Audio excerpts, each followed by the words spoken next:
Charlotte Howland snapped the mandrake root in two with her thumbnails and set both halves on the damp slate slab beside her before the postboy had even finished crossing the garden. Her hands were black to the knuckles with March earth. The cuffs of her sleeves had been rolled twice to keep the wet off. There was a rook somewhere over the yew hedge that had been scolding her for 20 minutes because she had disturbed its breakfast, and she had largely won the argument. "Miss Howland!" The postboy was out of breath. He was always out of breath. He ran everywhere, for reasons nobody in Tarnmoor had ever been able to satisfactorily extract from him. "From Ashmore Park. Sealed." He held the letter out as though it might bite him. Charlotte wiped her hand on the apron she wore for garden work, which was a waste of effort, because the apron was now in approximately the same condition as her hand. She accepted the letter. The seal was black wax, stamped with a hunting horn and a sprig of ash, the crest of Ashmore, which had been in abeyance for 7 years and was, apparently, no longer. "Any reply required?" "He said to wait until you had read it, miss, and carry word if your uncle was not well enough to come." He. Charlotte permitted herself the smallest internal smile. The postboy had already, in 3 days, begun referring to the new Duke of Ashmore simply as he, the way servants do when a household has finally settled into having a master again, after years of being run by committees of solicitors. The village had survived the interregnum largely by pretending it wasn't happening. Now the actual Duke was in residence, and the village was, in its quiet way, reconfiguring itself around that fact, like iron filings discovering a magnet they had been denied. She broke the seal. The hand was clear, square, and plainly not a solicitor's. "Miss Howland, I would be obliged if your uncle might call at the house. A kitchen maid requires attention. The family physician is in London. Ashmore." She read it twice. Her uncle, Mr. Howland, was, at this particular moment, asleep in the front parlour, with his gouty left foot propped on 3 velvet cushions and a tumbler of peppermint water on the side table. He had been immobilized in that chair for 9 days. The physician Ashmore had mentioned, Dr. Prendergast, would no more treat a kitchen maid than he would treat a cart horse, because Dr. Prendergast lived for portraits of himself and would consider the errand beneath him. If the Duke knew this, and the tone of the letter suggested he did, then he had written to the apothecary first, knowingly, and the word obliged was doing a quiet piece of work. Charlotte folded the letter. "My uncle is confined to his chair with gout, and will be for another fortnight. But a kitchen maid does not wait a fortnight." She looked up at the postboy. "Tell his grace I shall ride up this afternoon." The rook overhead said something sarcastic. "Yes," Charlotte said to the rook.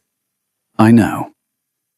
She rode up to Ashmore Park on her uncle's black pony at 2:30, with the apothecary bag balanced across her lap and the smell of crushed comfrey leaves coming off her gloves so strongly that the pony had stopped trying to turn his head toward her, which he only ever did when he wanted to sneeze at something. The lime avenue had been cut back severely since Easter. Someone had taken the shears to it who understood that an avenue is meant to frame a house, not swallow it. Charlotte had not seen the lime avenue cut back properly in 7 years. The sight of it made something small and unexpected happen low in her chest, which she chose to attribute to the pony's pace. A groom she did not know took the pony's head at the courtyard. A young footman she did not know showed her up the north steps. She was led through 2 corridors she had been in as a child, and 1 she had not, and then into a small flagged room off the kitchen passage, where a kitchen maid of perhaps 16 sat on a stool with her arms wrapped around her ribs and coughed like a saw going through green wood. "Mary!" The voice came from behind Charlotte. Low, measured, warm in a way that was not performed. "Miss Howland has ridden from the village. Answer her questions honestly, and do not be afraid if she wants to listen to your chest with that wooden tube." Charlotte turned. The new Duke of Ashmore was standing in the doorway with his coat over one arm, as though he had been engaged in something practical and had only just been told she was here. He was perhaps 30, tall, dark hair cropped close, a sun-weathered face that had been in climates harsher than Kent, a grave mouth and unexpectedly warm grey eyes, currently fixed on the maid, not on Charlotte. His shirt was clean, but not new. His hands, Charlotte noticed, were a labourer's hands that someone had cleaned up carefully. There was a callus on the side of his right thumb that no duke would have, and that no duke could have acquired in the 6 months he had been in England. "Your Grace," Charlotte said, and curtsied, as she had been taught at 9 and had almost no occasion to use. "Miss Howland?" She waited for him to leave her alone with the maid. Dukes, as a class, did not remain in small kitchen passage rooms while apothecaries examined kitchen maids. Her experience of dukes was admittedly small. It consisted chiefly of the portrait of the previous Duke of Ashmore, which had hung over the village almshouse doorway until 6 months ago, when it had been taken down on the new Duke's quiet instruction and returned to the park. He did not leave. He took one step back into the corridor, leaned his shoulder against the frame, and folded his arms without urgency. "I will stay within earshot," he said. "Mary is in my care. I want to hear her answers to your questions, because she will tell you things she will not tell me." Charlotte did not quite know what to do with this. She had expected formality.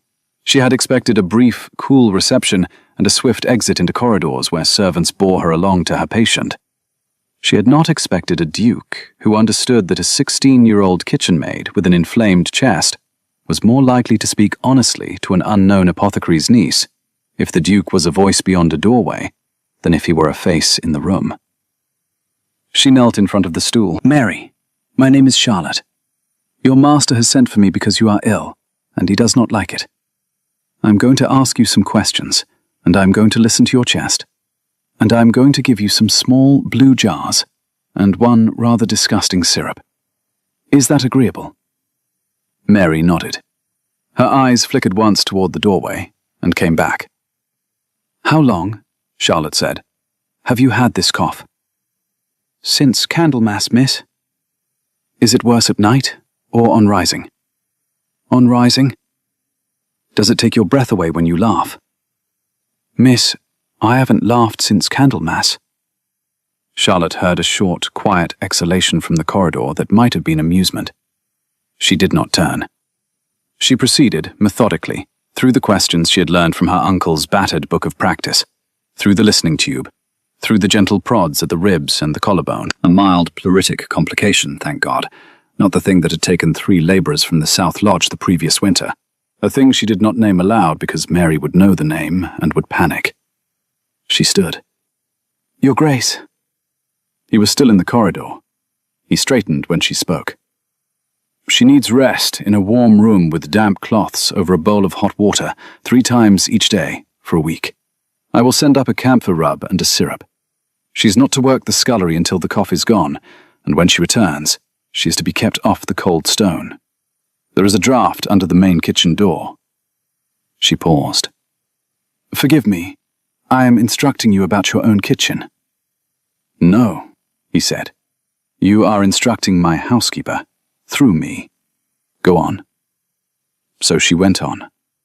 When she had finished, he walked her back to the courtyard himself, which was not what dukes did, and he carried her apothecary bag as far as the pony, which was also not what dukes did.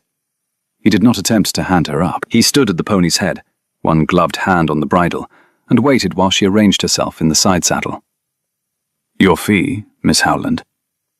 "The village apothecary is paid quarterly, in arrears, from whatever account the estate maintains with us. My uncle sends the reckoning at Michaelmas." "Send one at Easter instead. In future, this house will pay as the work is done." It was the first disconcerting thing he had said. Not the warmth of it, which she could account for. The matter-of-factness of it, as though 100 years of how Ashmore accounts were settled could be rearranged at 2 o'clock on a Thursday by a quiet man in worn riding boots. "Very well, Your Grace." "And, Miss Howland?" "Yes?" "Thank you." She looked down at him. His eyes were steady. There was a small white scar cutting across the line of his jaw that she had not noticed in the kitchen passage.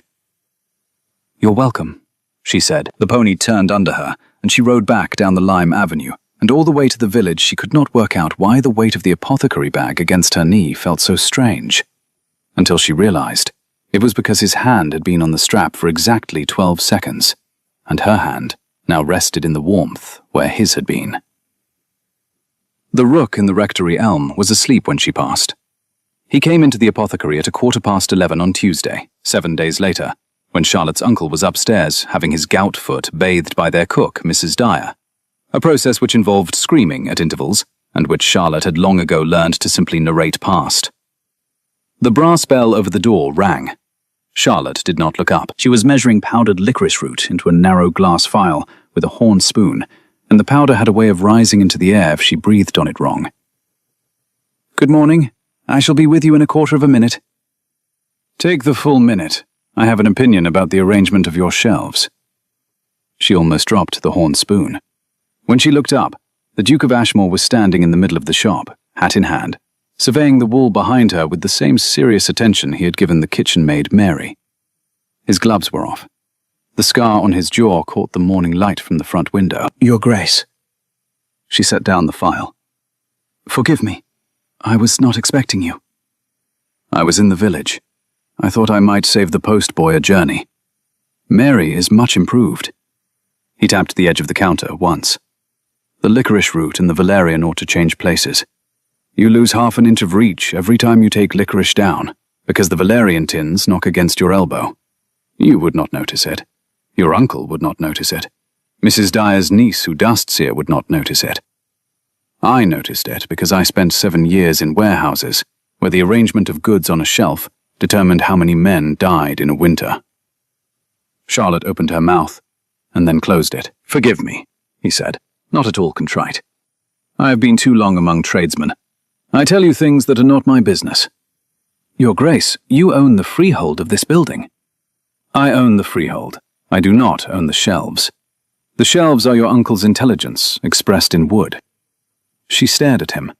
It was the most unlikely sentence anyone had ever spoken in her shop, and she thought, very privately, that her uncle would approve of it if he were awake enough to hear it. "Have you come for a tonic, Your Grace?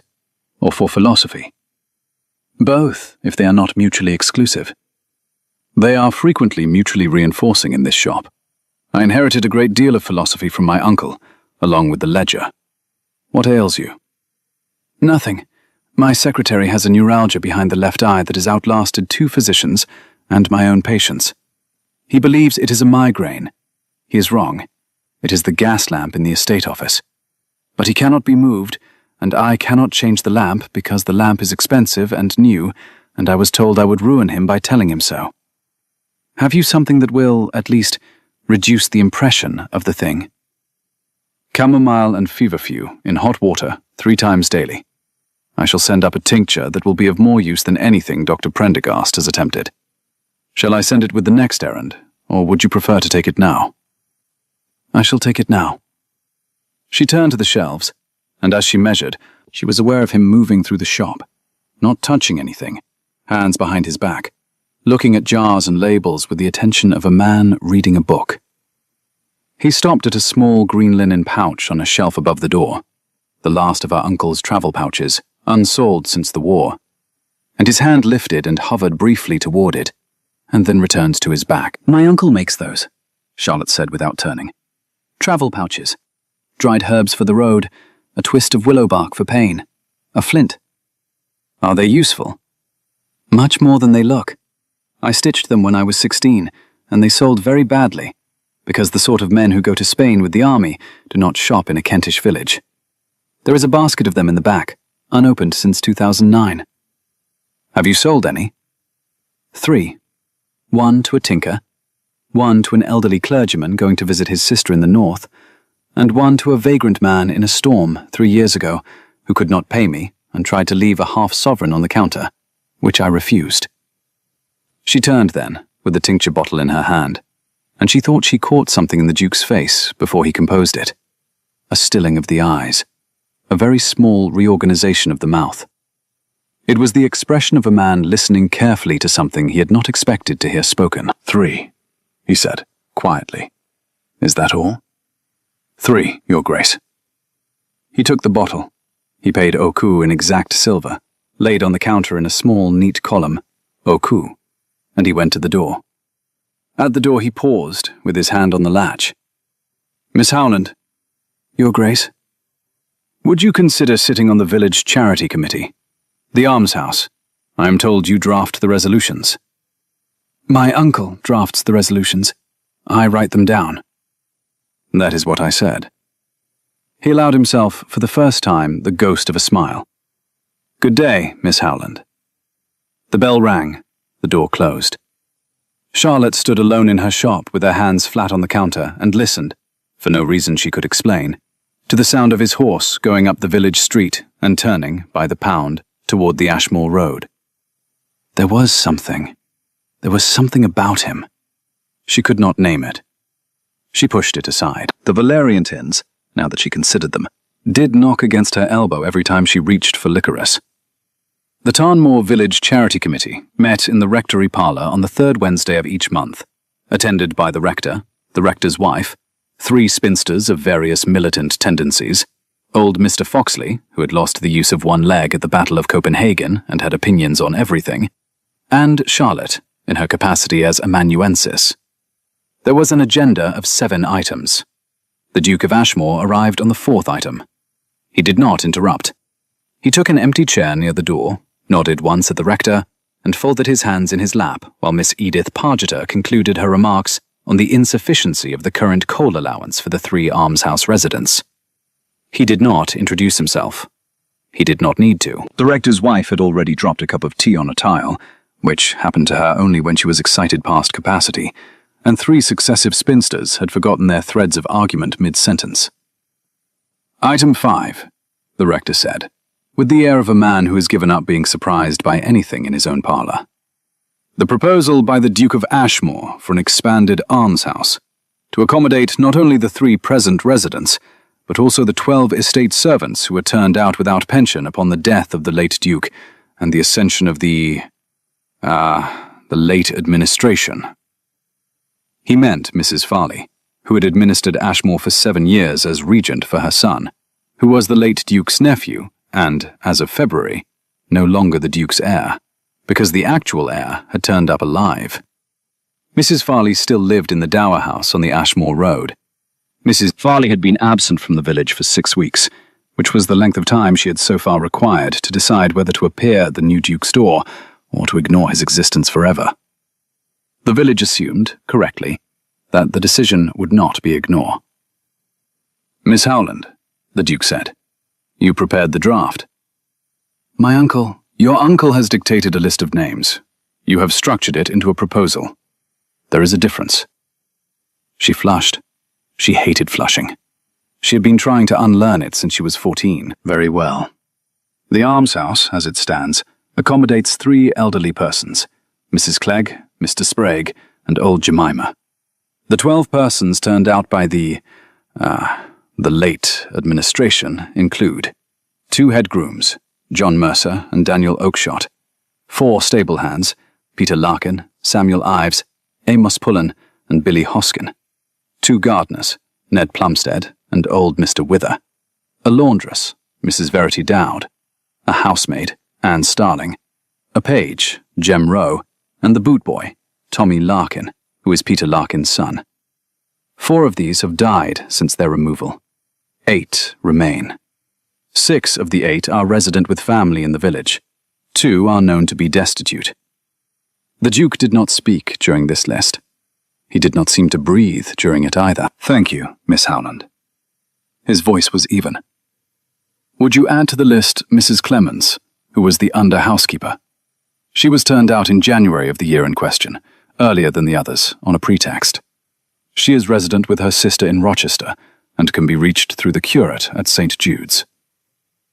Charlotte set down her pen. She was, she realized, being presented with a fact she had not known. The estate books from 7 years ago were not open to the village. Whatever knowledge the Duke had of the 13 turned-out servants of Ashmore had not come from any document the rectory had ever seen. She added the name. Her hand, she noted, was steady. Your Grace, said old Mr. Foxley, in his bugle of a voice. How does a man only 6 months returned to England know the name of the under-housekeeper turned out of Ashmore 7 years ago? The rector winced. The rector's wife poured a cup of tea that no one had asked for. 3 spinsters held their breath. The Duke did not flench. I've spent the last 6 months, Mr. Foxley, accumulating exactly that sort of knowledge. Every person turned out of Ashmore during the administration of my cousin's mother is on a list in my study, along with their address, their condition, and such redress as I've been able to offer them. The list is not, at present, public. It will be public by Michaelmas. The room stilled. I am not making a speech, the Duke added evenly. I am answering Mr. Foxley's question. Quite right, said Mr. Foxley in the same bugle, but gentler. Quite right. When the committee rose at 4:30, the Duke crossed the parlour and stopped in front of Charlotte. She had been assembling her papers. Miss Howland. Your Grace. I would like to commission an additional piece of work, if you will consent. A physical survey of the present almshouse. The state of the roof, the coal store, the bedding, the drains, the chimneys. I require a woman's assessment as well as a builder's. If you can walk through the house with my steward on any morning next week, the honorarium will go to the apothecary account. I will do it on Monday. Thank you. He was already turning away when she spoke. Your Grace. Yes, Miss Howland. How did you take the fact of them, the 4 who died? He did not answer at once. He looked at the fire in the rectory grate. I received the list in Lisbon last September by packet. I read it in the office of my agent. I then walked down to the quay and sat on a bollard for 2 hours. That is how I took it. He bowed to the rector's wife, to the spinsters, to Mr. Foxley. He took his hat and left. The rectory parlour remained silent for perhaps a full minute. Miss Pargeter, who was the fiercest of the spinsters, spoke first. Well, I suppose the interregnum is over. It has been over for 6 months, Charlotte said quietly, and she did not know, as she said it, why her voice was not quite under her control. On Monday, she walked through the almshouse with his steward. On Wednesday, she delivered a written report to the estate office. On Friday, she was asked to return for a detailed conference on the roof. On Friday, the Duke of Ashmore was present. They sat across a table in his library, with the almshouse plans spread between them, and for an hour they went point by point. He was not condescending. He did not pretend to defer to her on matters where he knew more.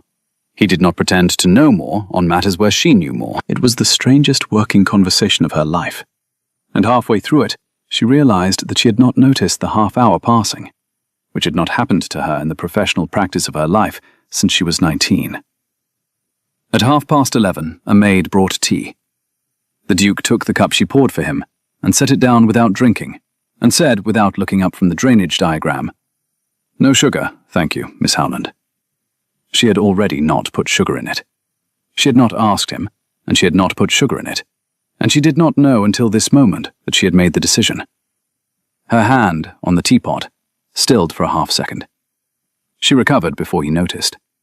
The conference went on. When it ended, and she was shown down to the courtyard by a footman, she walked through the hall, and she was stopped short, for no reason she could name, by the realization that the smell of the west corridor, the one you passed to reach the library, was not the smell of beeswax and turpentine, as one would expect of a great house opened 6 months ago after 7 years of neglect. It was the smell of comfrey. It was, she thought, actually specifically the smell of her own apothecary bag. She rode home slowly. On the Sunday, she walked home from church with her uncle's walking stick. He had sent her with it like a messenger, and intended to hobble to the churchyard himself and back on the terrible cushion Mrs. Dyer had made, and would refuse to admit he had needed the stick at all. And she met the Duke of Ashmore on the road. He was walking. He was alone. This was, for a duke, unusual. He had no servant, no horse, no hat against the weak spring sun. He was walking up from the direction of the vicarage with his gloves off and his coat over his arm. Miss Howland. Your Grace. I am going up to the almshouse. I would like to see it today. Would you walk with me? I can send word to your uncle if he will be anxious. She thought of the walking stick. My uncle sent me out with the stick because he cannot use it himself. He will not be anxious for another hour. Then they walked. The almshouse stood at the east end of the village green, under a pair of lime trees that had been pollarded that winter by somebody who did not know how. Mrs. Clegg, Mr. Sprague, and old Jemima saw them coming from a quarter of a mile off, and the three of them assembled in the porch with the dignity of a greeting party at the Palace of Westminster. "Your Grace, Mrs. Clegg, Mr. Sprague, Jemima." Jemima curtsied with difficulty. "Jemima," the Duke said, "do not curtsy.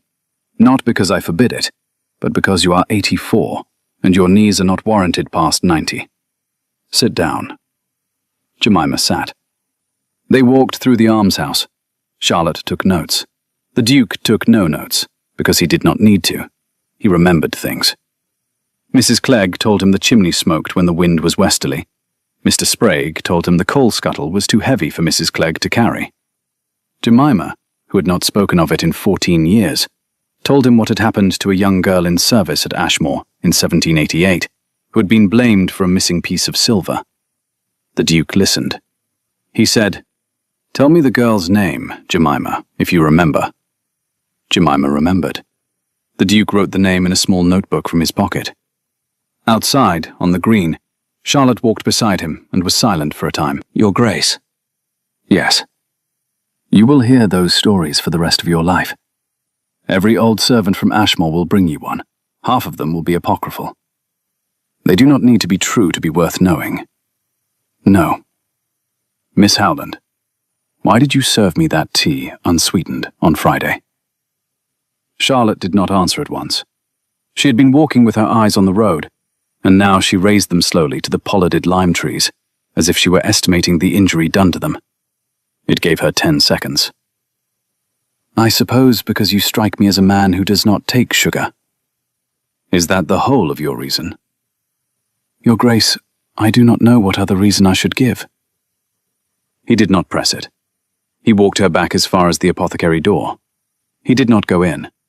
He touched his hand to where his hat would have been if he had been wearing one, a bare gesture for a bare head, and went on up the village street. She stood in the hall of the apothecary, with the walking stick leaning against the coat stand and the smell of comfrey still on her own sleeves. Her uncle called out from the parlour to know whether the rector had preached long enough to be useful, and she could not answer him for a full 2 minutes, because she was trying to remember when, in her life, she had last served tea to any man at all, without automatically adding sugar. And she could not. She had served it that way once.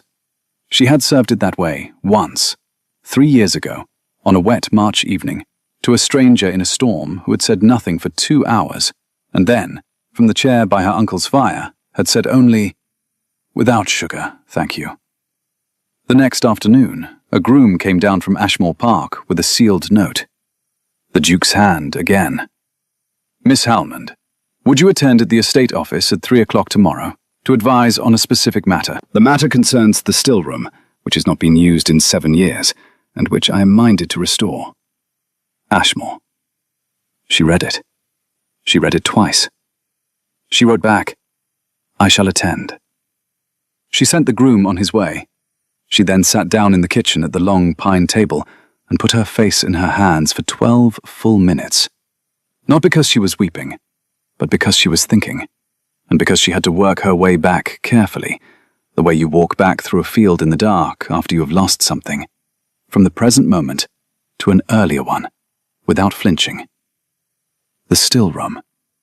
The stranger in the storm had slept, 3 years ago, in the chamber behind the apothecary still room. Nobody in the village knew it. Her uncle had been in Canterbury. Mrs. Dyer had been with her sister in Ramsgate. The shop had been empty for 6 days. A man had come to the door in the wet, with a cut over his eye and a fever that had coloured the whites of his eyes a sick yellow. And she had been 19, and alone, and she had let him in, and she had fed him, and she had nursed him, and she had never told anyone. He had stayed 3 nights. He had been gone on the morning of the 4th, before her uncle returned. A silver half-sovereign had been left on her pillow. She had never spent it. It was, at this moment, in a small tin box in the locked drawer of her writing desk upstairs, along with 3 of her mother's letters and a pressed sprig of myrtle from her own christening. The stranger's name had been Gabriel. She had never known his surname. He had refused, politely, to give it. Now the new Duke of Ashmore was named, if the black wax seal in the London Gazette were to be believed. Gabriel Elliot Ashmore. She went upstairs. She unlocked the writing desk. She opened the tin box. The half-sovereign was there. The year on the coin was 1807. That was the year it had been minted. It was the year her stranger had said he had been in Spain. On the Wednesday, at 3 o'clock, she walked into the estate office of Ashmore Park. The Duke was there. He was alone. He was standing at the window, looking out at the park. The estate office was not the library. It was a working room, a table of plans, a wall of keys, a shelf of ledgers. And on the lowest shelf, clearly visible from the door, placed at the Duke's right hand for no reason of use, was a small green linen travel pouch with 3 careful cross-stitches of her own initials in the corner. C.H. She closed the door behind her. "Your Grace?" He turned. He saw her face. He saw the colour of it. He saw what she had come to say before she said it. "Miss Howland." "You are him." He did not, at first, answer. "You are the man who came to the apothecary in March of 2009, in a storm, with a cut above your eye and a fever, and no name but Gabriel." "Yes." "You are that man." "I am." She did not raise her voice. She had not, since the age of 7, raised her voice. She set her satchel down on the table very carefully. "How dare you?" He took a step toward her. Then he stopped. He understood that this was not a moment to approach. "Miss Howland." "Do not Miss Howland me. I was alone in the shop. I was 19. You were dangerous. You had a fever that I did not know how to read. You had a cut on your eye that wanted 7 stitches, and I had never sewn a man's face in my life. I boiled water at 2 o'clock in the morning because I was afraid I would fall asleep and you would die on my kitchen flagstones, and I would be the apothecary's niece who had let a vagrant die. And I fed you from my own plate. And I gave you a clean shirt of my uncle's. And I did not ask you a single question. And you left a silver half-sovereign on my pillow. Because you had refused the coin when I first offered it, and I did not wish to leave owing a debt I could not pay. You did not leave your name. I could not. Could not. There were men in this country with a very specific interest in whether I was alive. If I had left my name with you, I would have exposed you and myself and the work I was in the middle of. I left as soon as I could walk. I spent the next 3 years accumulating the proof I needed. I have presented it, with the Crown, since February. I returned to England 4 months before anyone else knew I was here. I came to Ashmore 6 months ago. I did not come to you. You did not come to me. I told myself I would not. I told myself you deserved a quiet life. I told myself the stable boy Gabriel was dead, and that the Duke of Ashmore would be a stranger to the apothecary's niece of Tarnmore, and that would be the kindest thing I had ever done for anyone. And then your uncle had the gout, and I wrote to the apothecary and received, by return, a note in a hand I had not seen in 3 years, and I could not pretend any longer that I would be content never to see you. So you wrote me letters. Dukes write letters to apothecaries. You brought me onto the charity committee. You asked me up to survey the almshouse. You served me tea in your library. You watched me serve it to you unsweetened. And you did not tell me, and you did not say, and you did not give me back the chance to know who you were. I was afraid. Of what? That you would look at me across the library table, and you would see a duke, and you would not see the stranger, and that the stranger, whom you had kept alive, would be gone, and that I would deserve it. She did not move. She did not speak. She stood in the estate office of Ashmore Park with her satchel on the table between them, and her breath coming short. Your Grace. Do not that now. Gabriel. He closed his eyes once, a single, slow blink, and opened them. Yes, Charlotte. You should have told me the first day. I know. I do not forgive you today. I know. I do not know whether I will forgive you tomorrow. I understand. She picked up her satchel. She walked past him, and she stopped with her hand on the door. I am going home. I am going to walk down that lime avenue, and I am going to go home. And I am going to lock the door of my own still room behind me, and I am going to sit there for exactly 1 hour. And I am not going to cry. I am going to think. At the end of that hour, I will write you 1 letter. You will read it in this room, at that table, alone. I will not know what you write back to me until you send it. Is that understood? Yes. And Gabriel? Yes, Charlotte. Do not come to the apothecary. Not tomorrow, not the next day. Write. I will write. She left. She walked home. She did not cry. She locked the door of the still room behind her, and she sat at the small deal table where she had, 3 years earlier, boiled water for a stranger at 2 o'clock in the morning. She sat for 1 hour and 6 minutes. At the end of it, she took a clean sheet of paper and wrote 2 paragraphs in her own steady hand. She sealed the letter, and she gave it to the postboy at dusk. The letter, which the Duke of Ashmore received at 6:45 and read standing at the window of his estate office, contained 2 paragraphs. The first named the 3 conditions under which Charlotte Howland would consent to continue her professional relationship with Ashmore Park. The second named the 1 condition under which she would consent to continue any other kind of relationship with the man who had written to her from Lisbon once, without signature, at Michaelmas, 1810. A letter she had never expected to see acknowledged, and had never mentioned to anyone. He sat down in his chair. He read the letter again. He wrote his reply on a clean sheet in the same clear, square hand. He sent it down with the groom before dinner. Charlotte read it by the fire in her uncle's parlour, with her uncle asleep again over the Gazette, and Mrs. Dyer in the kitchen making leek broth, and the coals settling in the grate. The fire gave a small spit and a sigh. She folded the letter into quarters. She put it in the tin box with the half-sovereign. Very well. The almshouse work took 4 weeks. The spring advanced. Hedgerows came into leaf. The Duke and the apothecary's niece were seen often together, always in the company of the steward, the rector, a committee, a maid, a footman, a village elder, a sick child. Never alone. Charlotte had set the condition. The Duke had accepted it. Neither of them broke it. They worked. They disagreed amicably about whether the roof could be thatched again or must be slated. It must be slated. Slating won. The village, watching, noted that the new Duke could lose an argument in public to a 24-year-old apothecary's niece, and seemed neither diminished nor surprised by the experience. They argued at length about whether the stables should be rebuilt for the returning grooms. They should be. Stables won. They drew up a list, with the rector, of the 8 living displaced servants, and sent out the invitation to return. Mrs. Clemens, the under-housekeeper, came back from Rochester on the 2nd Friday. John Mercer, the head groom, came back on the Saturday.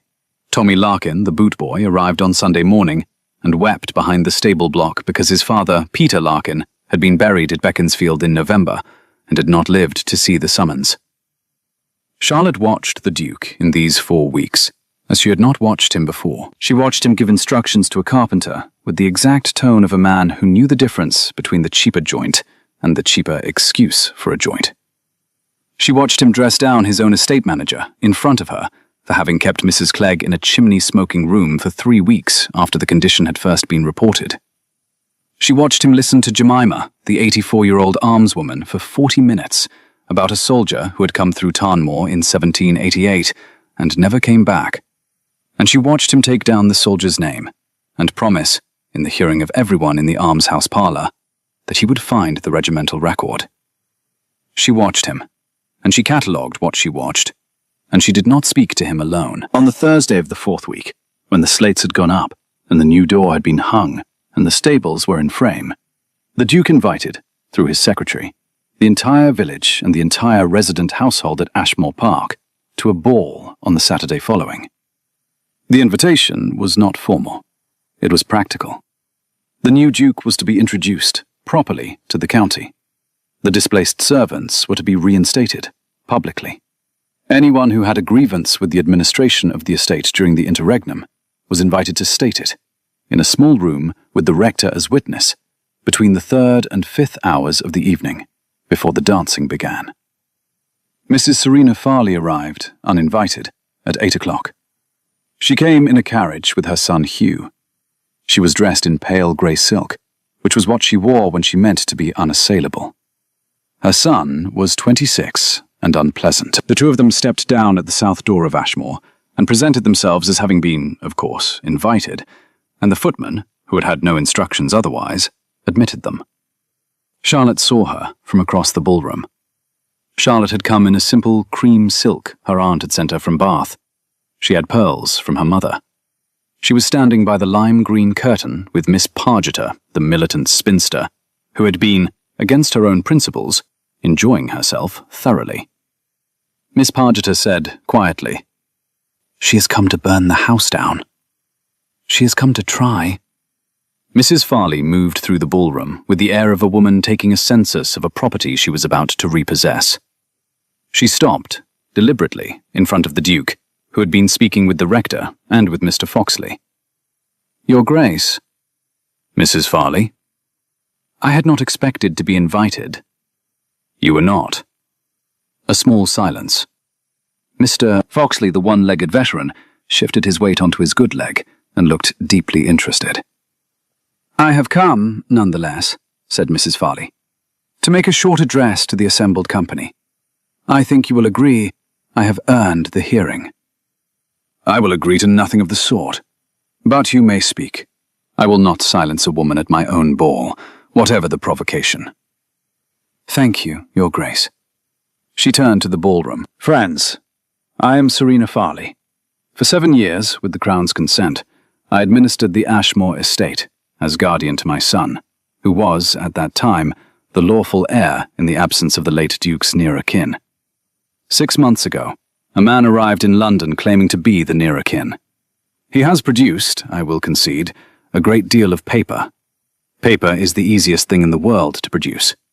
What has not yet been tested in any court, and what will be tested, is whether the man standing in this house tonight is indeed the son of Lord Elliot Ashmore, or whether he is an impostor who happens to resemble a small boy who went to Lisbon in 1798 and has not been seen since. I make no accusation. I ask only that the question be kept open." She paused. Nobody spoke. "And," she added, and her voice took on an edge, "I should like to ask one person in this room a question. Miss Howland." Charlotte did not move. "Miss Howland, I am told that 3 years ago this March, in an ill-reported episode in your uncle's shop, a vagrant man took shelter for 3 nights, was nursed by you, and left without giving his name.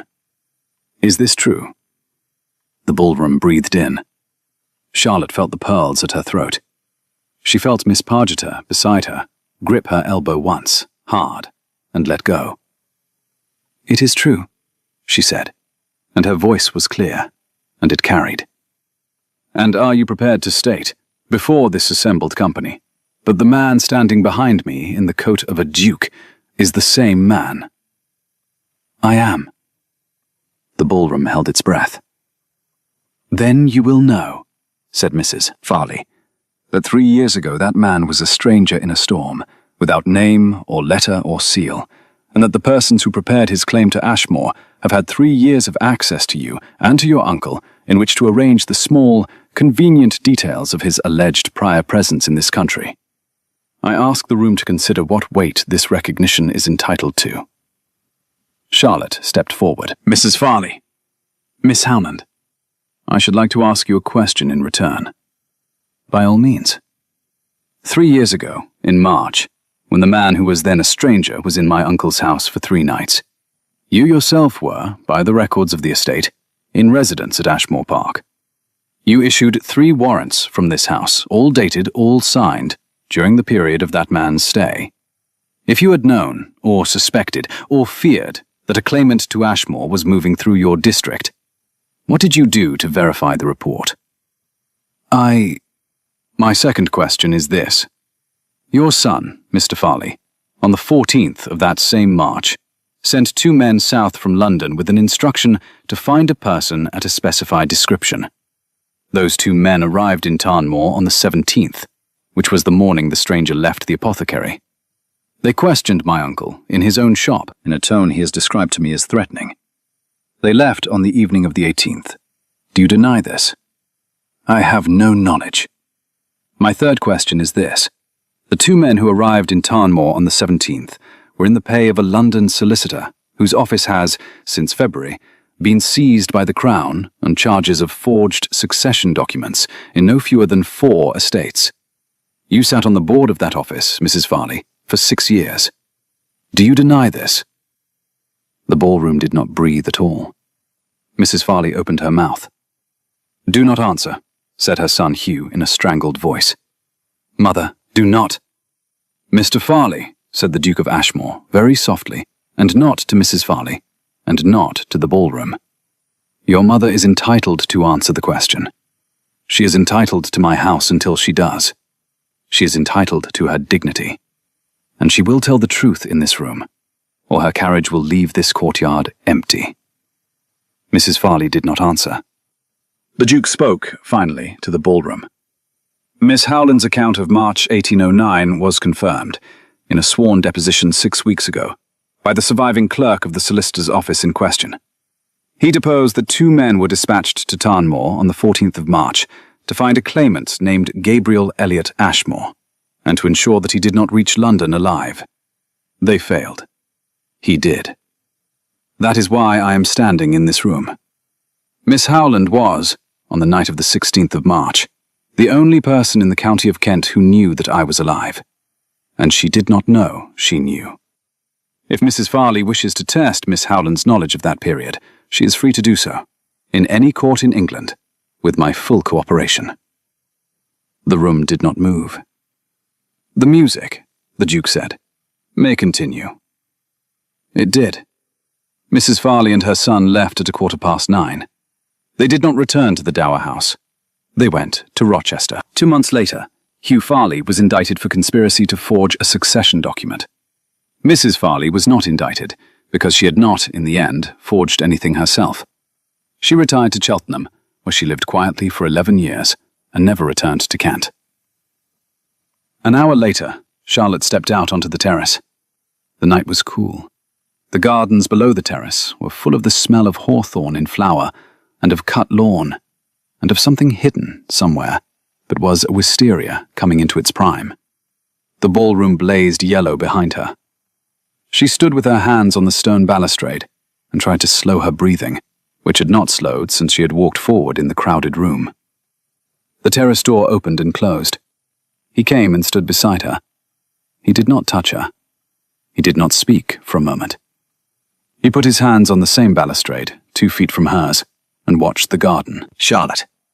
Gabriel. You named 3 things in that room tonight that I had not given you. Your Grace. She almost smiled. I am an apothecary's niece. I have kept a ledger since I was 17. I know how to read a warrant and a dispatch receipt as well as I know how to read a prescription. You forget that. I did not forget. I underestimated. You are forgiven for that specific mistake only. Only that one. Only that one. He was silent. The ballroom inside played, faintly, a quadrille. The musicians had been told, apparently, to proceed as though nothing had occurred. Charlotte.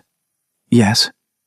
Tonight, in that room, when Mrs. Farley named your apothecary and your village and you, I would have raised my hand against her. I would have done it before you did. I stopped only because you were quicker. I know. And when you stopped her, I do not know how to explain to you what I felt. The only word for it that I have, after 6 months of trying, is the word you made me afraid to say. Say the word, Gabriel. No, not tonight. Not on the terrace of the house I have just asked you to walk into. I will say it when I have earned the right to say it, in a room that is not borrowed, at a table that is not theatre, in front of no one. I ask you only to wait. I will wait. And, Charlotte. Yes. I should like, with your consent, to touch your hand." She did not answer with words. She moved her hand 2 inches until the edge of her palm met the edge of his on the cold stone. They stood like that for a minute. Then another. The wisteria below breathed once, warmly, in the dark. "Come inside," she said finally. "You are the master of the house. Miss Pargeter will have the rector's wife insensible if you do not return within 10 minutes. I shall come in 3. 3. 3. He touched with his thumb the edge of her smallest finger. He left. She stood alone on the terrace, and for the first time in 3 years, she wept. Quietly, briefly, and without distress. For the stranger she had fed in a storm in 1809, and for the Duke who had returned. In the fortnight that followed, they were not alone. They worked. They were in parlours, in village committees, at the almshouse opening, at a christening Charlotte had agreed to stand godmother for, at a Sunday service where the Duke sat in the Ashmore pew for the first time in 23 years, and the rector was so overcome he misread the second lesson. On the Wednesday of the second week, a groom arrived at the apothecary at 2 o'clock in the afternoon with a folded note and a small, unornamented box. "Miss Halmond, I require your presence at the still room of Ashmore Park at 4 o'clock this afternoon. The matter is not medical. Ashmore." Charlotte read it. She put the box, unopened, on the counter. She looked at it for a long time. At 4 o'clock she was shown, not to the estate office, not to the library, not to the ballroom, but along the west corridor of Ashmore Park, and through a plain oak door, and down 3 stone steps into a room she had never seen in her life. The still room of Ashmore Park had been, 7 years ago, a beautiful, small working room with copper alembics and drying racks and a slate slab table. It had not been touched in 7 years. The copper had been polished. The slate had been washed. The drying racks had been scrubbed and rehung. Fresh rushes lay on the stone floor. On the slate slab lay a single sprig of comfrey, cut that afternoon. The Duke was standing at the slab. He had brought only one man, his steward, who was waiting silently by the door. "Charlotte." "Gabriel." "I will not propose to you in a ballroom. I will not propose to you in a library. I will propose to you in a room that smells of your work, and that, until today, I have not set foot in for 3 years, for the reasons you already know. Will you hear me?" "I will hear you." He did not kneel. He stood with the slab between them, and he did not reach for her hands. "I do not come to you empty-handed. I come with a house, and a name, and an income, and 29 displaced servants restored, and a cousin in prison, and a mother-in-law who will not trouble us. I come with 3 years of a secret I have told no one. I come with a knowledge of the shelves of an apothecary shop in a Kentish village that I have carried with me through 2 continents. I come with every small thing I remember about you from 3 nights in March of 1809, which I have not shared with any man, because they were the property of a stranger, and I have only now come to believe I am entitled to offer them to you again, as myself. Name 1. You hum when you measure tinctures. You do not know you hum. It is a very small humming. It is in the key of E minor. Gabriel. You refused a silver half-sovereign on a counter in March 1809, because you would not accept payment for what you regarded as common decency. You kept the coin when I left it on your pillow because, I think, you already understood that I could not have left without leaving something, and that my dignity needed you to keep it. I was correct, I believe. I should like to know whether the coin is still in your possession. It is. Then I should like to ask you to marry me. I should like to name 3 conditions that I am prepared to accept in advance. Name them. 1. You will not leave the apothecary. You will continue to work with your uncle, and, when he can no longer, you will work alone, and I will not object, and I will not blush for it in any drawing room in London, because the woman I am marrying is an apothecary, and I will not pretend otherwise. 2. The still room at Ashmore will be yours. Nobody will use it but you and those you bring in. 3. The half-sovereign will remain yours. I will not ask for it back. It was, and remains, a small silver promise from a stranger who did not know, at the time, that he was promising anything. She did not answer for a moment. "Your conditions are acceptable, Your Grace. Will you add any of your own?" 2. 1. You will not write to me, on our wedding day, a letter in which you try to explain anything at all. You will come to me, and you will say the word you did not say on the terrace. I will. 2. You will not, in the whole of your life, tell any person in this county that the man who slept in my uncle's still room in March 1809 was you. That knowledge is mine. I earned it. I do not share it. It is yours. Then yes, Gabriel. Yes. Yes. He stepped around the slate slab. He did not kiss her. He took her hands in both of his, and he held them, and he bowed his head to them, and he stood that way for perhaps 30 seconds. When he lifted his head, he said, very quietly, "Thank you. You're welcome." The steward by the door, who had not moved and had not spoken, and was a man of great personal tact, coughed once into his glove. They married in the Tarnmoor Parish Church on a bright Thursday in early June, at 10:30 in the morning. Mr. Howland walked his niece up the aisle on the walking stick she had carried home for him, and he complained about it for 20 minutes afterwards, and he would have gone on complaining if his sister-in-law had not put a piece of wedding cake in his hand. The rector read the service at a decent pace. The entire village was present. Jemima, the almswoman, sat in the front pew on a cushion provided for the occasion, and wept steadily throughout. And when the Duke was asked whether he would take this woman to be his wedded wife, he said, "I will," in a voice everyone could hear, and several people had not heard him use before, and the church, for a single instant, was absolutely silent. Outside, under the lime trees by the Lich Gate, the new Duchess of Ashmore stood at her husband's side, with her uncle's walking stick leaning against the gate behind her. The half-sovereign, which had been in the tin box for 3 years and 4 months, was, that morning, in the small embroidered pocket of her wedding gown, because the bride had refused to be married without it, and the groom, when told, had not argued. 6 months later, on a cold, bright October morning, Charlotte rode the black pony up the lime avenue with her apothecary bag across her lap, because the almshouse had sent word that Jemima was in a bad way with her chest, and the Duchess of Ashmore would not have heard of anyone going in her place.